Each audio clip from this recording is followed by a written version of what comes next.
In this tutorial, I'm going to teach you about loop statement in C++. Loop statement in C++ execute a certain block of the code or a statement multiple times. So what is the use? The use of loop statement is to reduce the length of the code by executing the same function multiple times. For example, let me say I want to print the message saying hello people 5 times. How do you write a C++ program? So let me show you now. So what I want to do is I want to print the hello people message 5 times. So in that case, I'm going to have an output statement cout. Here I'm going to type the message as hello people. Right? Let me say I'm going to use the end of statement so that every message will be printed in the next line. So let's say I want to print this message 5 times, not just 1 times, 5 times. In that case, we need to have this particular statement 5 times, right? So when I run this one, you will see the result saying hello people 5 times. So you can see them here, hello people, hello people, hello people, hello people 5 times. In a real world scenario where you may ended up with executing a block of code, let's say even 1,000 times, in that case, do you think that we can write 100 or 1,000 cout statement just to print the same message? Yes, it's possible. It can be done, but the length of the program will also increase. To avoid this problem, C++ is using looping statement. So what is the use of this looping statement? Looping statement will execute a block of code based on a certain condition multiple times. As long as the condition is true, that block of code will be executed. So for example, instead of writing these 5 lines of code to print this message hello people 5 times, now I'm going to use one of the loops that are found in the C++ name called for loop. Let me show you the syntax. Then based on that syntax, we are going to modify these 5 lines of code into just 2 lines of code. Stu is going to perform the same task, right? So the syntax for the for loop is this. First, for is a keyword. Then this for loop, we're going to take 3 things as a parameter. First one, we are going to initialize the value for the variable. Here we are going to check the condition. Here we are going to increment or decrement the variable value based on the task that we want to solve. Then here is the block of code. So how is this for loop is going to be working? First, we are going to initialize the value. Let's say we are going to have the variable name as I, and then I'm going to initialize the I value to 0. That one will be done in the initialization. When it comes to the condition, now I'm going to check the condition. Let's say I want to print this message 5 times. So I less than 6. In this case, what does that mean? 0, 1, 2, 3, 4, 5. So it's going to print 6 times actually. So instead of 6, let's say 5, because it's going to execute from 0, 1, 2, 3, 4, 5. So as a result, we are going to execute this statement for 5 times, right? Now this is an initialization, this is a condition. Another point to take a note, this initialization will be done only once. Remember, the initialization in the for loop will be done only once. Once you have initialized the value, that it will straight go to the condition, then it will check the condition. If this particular condition is true, in this case I is 0, right? 0, the condition says less than 5. Is it true or false? The condition is true. If the condition is true, it will come down to the block of code, and whatever the things that you have written within the block of code is going to be executed. After executing this block of code, the control will move to this section. So what is it? Is an increment or decrement. Let's say I want to increase the value of I. So you can use either pre-increment or post-increment, or you can use either pre-decrement or post-decrement. In the previous tutorial, I have taught you about how the increment and decrement operators will be performing in C++. In case if you don't know, try to watch that video where I was explaining about this increment and decrement operator. Let's say in this case I want to increment the I value. I'm going to use post increment. So I plus plus. What does that mean? After executing this block, I value will be incremented. Initially the I value was 0. When you increment the I value, now the I value will become 1, right? Now the I value is 1. After incrementing or decrementing the value, again it will go to the condition. So initially the I value was 1, then we were checking the condition I less than 5. Now we have incremented the value for the I, so this 0 will become 1. Now again it is going to check the condition I less than 5. From this condition, we are not going back to the initialization. As I said earlier, initialization will be done only once. Now the I value is 1. Again we are going to check the condition. If this condition is true, again this block of code is going to be executed. If this condition is true, it will come inside. After executing this condition, it will go to either increment or decrement operation. So this particular portion of the code here, so the flow is like this. From here it will go there. If the condition is true, it will come here. Then from here it will go to either increment or decrement. After incrementing or decrementing, it will come to the condition. Again it will come to the block of code. So this initialization will be done only once, but this part will be executed as long as the condition is true. Which condition? This particular condition is true. Now I'm going to modify these 5 lines of code to do the same task that we are doing, right, using this for loop. So what I'm going to do, let me get rid of this one. I'm going to have a for loop. Inside I'm going to have 3 parameters. First one is an initialization. So here I'm going to create a variable. So let me say within the loop, just within the loop, I want to create a variable. I'm going to have the integer data type. I'm going to have the variable name as I. I'm going to set them to 1. This is initialization. Initialization is done. What is following after initialization? There is semicolon. So put the semicolon here. What is next? Condition. So how many times do you want to print the message as hello people? 5 times. So the condition will be I less than or equals to 5, because you want to print the message 5 times. So first time, second time, third time, fourth time and 5th time the message will be printed, right? What is next? This particular semicolon. So I'm going to put the semicolon here. What is next? We are going to use either increment or decrement operator. So in this case I'm going to use the increment operator. What is the reason? Because first I want to print 1 time when the I value is 1. Then when the I value becomes 2, the second time it will be printed. When the I value becomes 3, third one will be printed. When the I value becomes 4, fourth time it will print. When the I value becomes 5, 5th time it will print the hello people. So I'm trying to increase the I value so that I can able to print messages 5 times. So here I'm going to increment the I value, right? Now according to the syntax here I'm going to have the block. Within this block I'm going to write a statement. So what do you wanted to do in this case? You wanted to print the message saying hello people. Now inside I'm going to say cout and then the message is hello people. Let me just use end out so that it will print in the new line. So how is this one is going to work? Initially the I value is 1, then it's going to check the condition. So the condition is I less than or equals to 5. What is I value that we have initialized them here? I value is 1. 1 less than or equals to 5. Is it true or false? Yes, 1 is less than 5, or in other words 5 is greater than 1. In this case this is true or false. The condition is true, right? If the condition is true, what did I say? It will come inside of the code. So what is there inside? Just the printf statement saying hello people. It will print the statement. Then from here we will go here, right? Either to increment or decrement. Now the I value will be incremented. What was the I value before? The I value before was 1. Now when you increment by 1, this I value will become 2. Then from this increment it will come to the condition, right? What is the condition? I less than or equals to 5.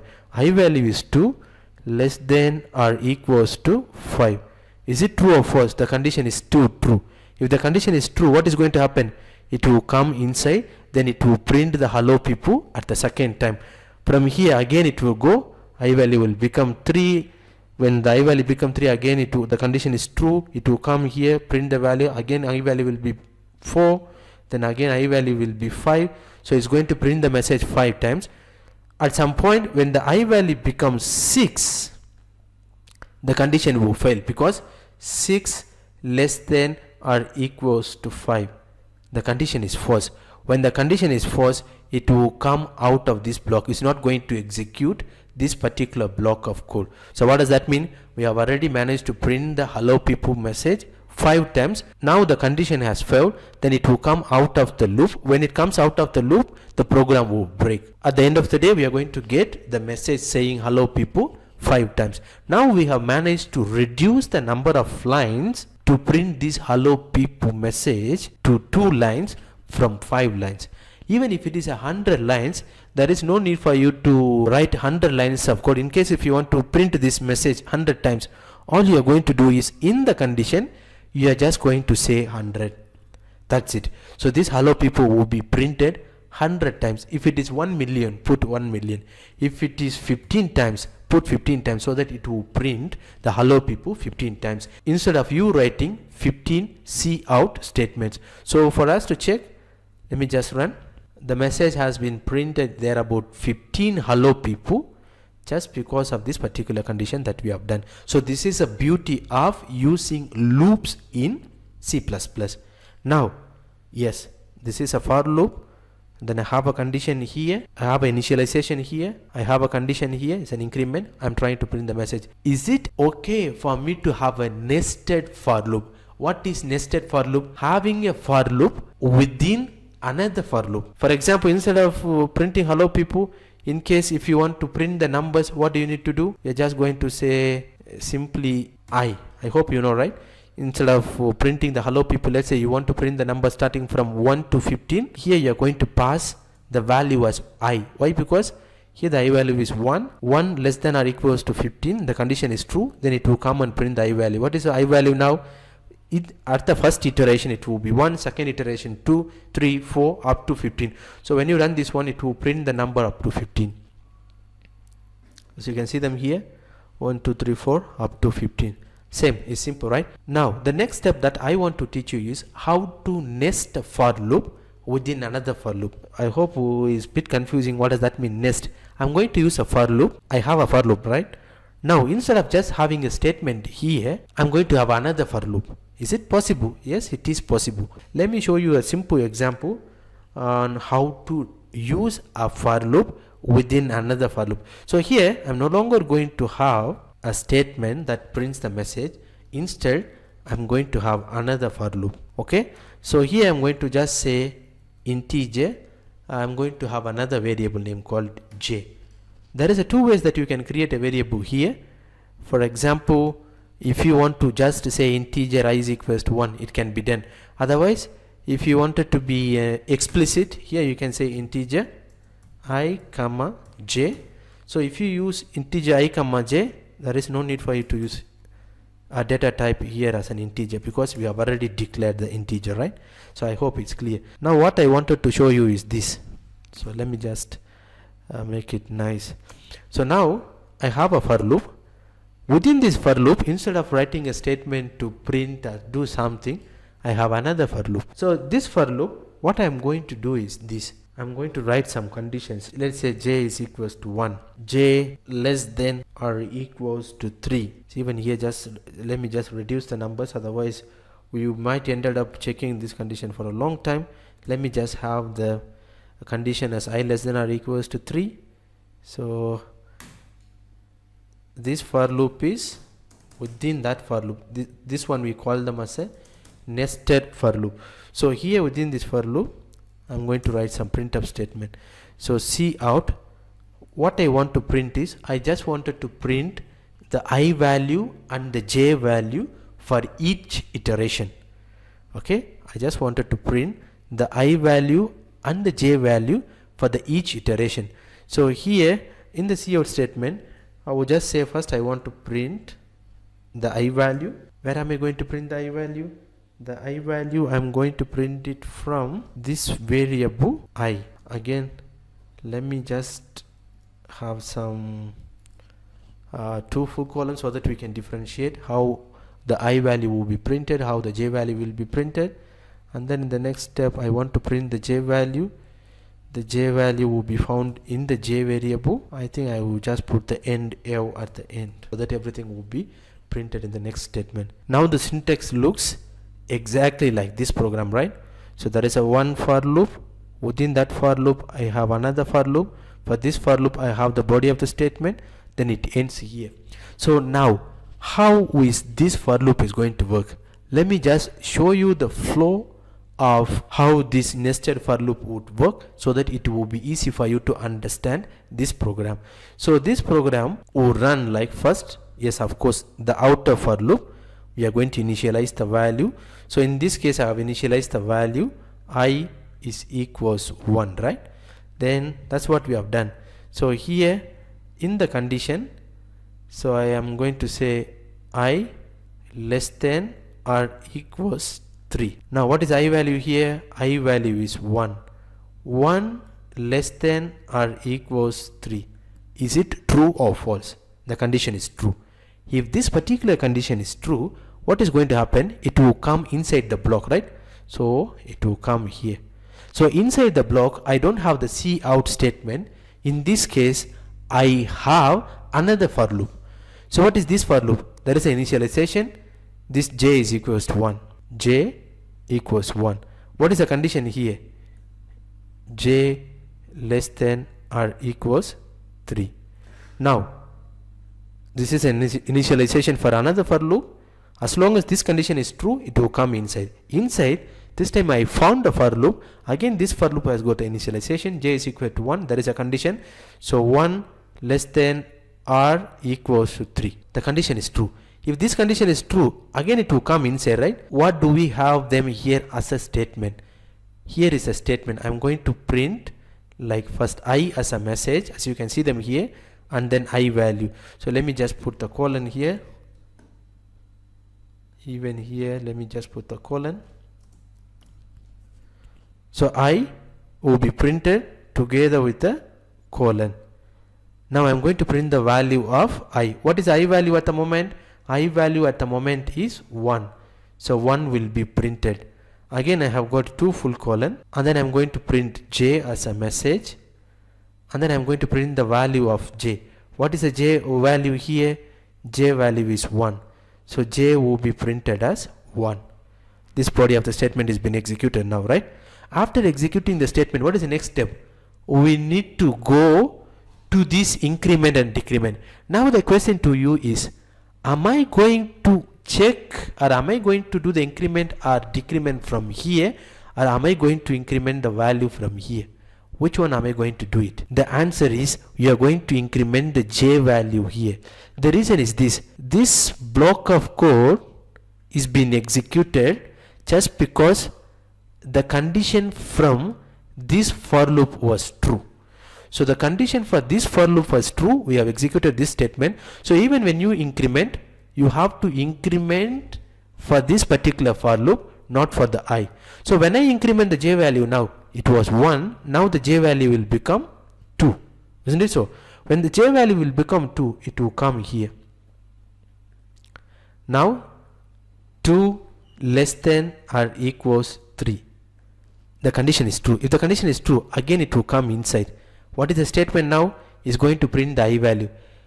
Remember, the I value is 2, 1. From the first iteration, the I value is 2, 1. But now the j value has become 2 because of this increment. After executing this one, it will again go and increment. Now what is the j value? J value is 3. 3 less than or equals to 3. Is it true or false? The condition is true, true. If the condition is true, true, I'm going to print this statement, right? Still, again the I value is 1. Still we are 1, right? But the j value is 3. After executing this 3 output statement, it will still go to this increment or decrement. Now the j value has become 4. 4 less than or equals to 3. Is it true or false? This is false. So this for loop will stop executing this block of code. It will stop executing. Now what will happen? It will come here. When it comes out of the loop, Now we are going to increment the I value. Remember, now we are going to increment the I value because this for loop will execute until this condition will become false. So when I increment the I value before was 1, now the I value will become 2. When the I value will become 2, the condition like 2 less than or equals 3, the condition is true. If the condition is true, again it will come inside. What is there inside? Another for loop. Again initialization, j is equals to 1, it will start from the beginning. Condition 1 less than or equal to 0. The only thing it will change here, in the second iteration, I value will become 2 everywhere. And then j value become 1, 2, 3. When the j value will become 4, this one will go and increment the I value. Then I value will become 3. Again it will execute. So only thing is the I value will become 3 everywhere. The j value will become 1, 2, 3. And then at some point, even this condition for the j value will become 4. It will fail. Then it will go again. Even here the I value will become 4. 4 less than or equals to 3. In this case, even this condition is false. This condition is false. In that case, the loop or the control will come out of these two for loop and it will print the result as per the iterations that we have done. So when I run this one, you will see the result. I value is 1, j value is 1. You see, this is for the I value is equals to 1 iteration. So this is for the I value is 2 iteration. This one is the result for the I value is 3 is equal to iteration. I value is not 4. When the I value becomes 4, everything will come out of the loop because the condition is we are going to run only when the I value is 3. Right? This is how you can nest a for loop. Nest a for loop means you can have a for loop within another for loop. I hope this one is clear. Right? Now, the next example that I want to show you is because I want to give you a strong knowledge in the for loop so that in any programming languages, as long as it's a for loop, you will have a clear understanding. Right? Now I'm going to show you another example using the same for loop. Does that mean I'm allowed to use only one variable here? What if I use more than one variable? Am I allowed?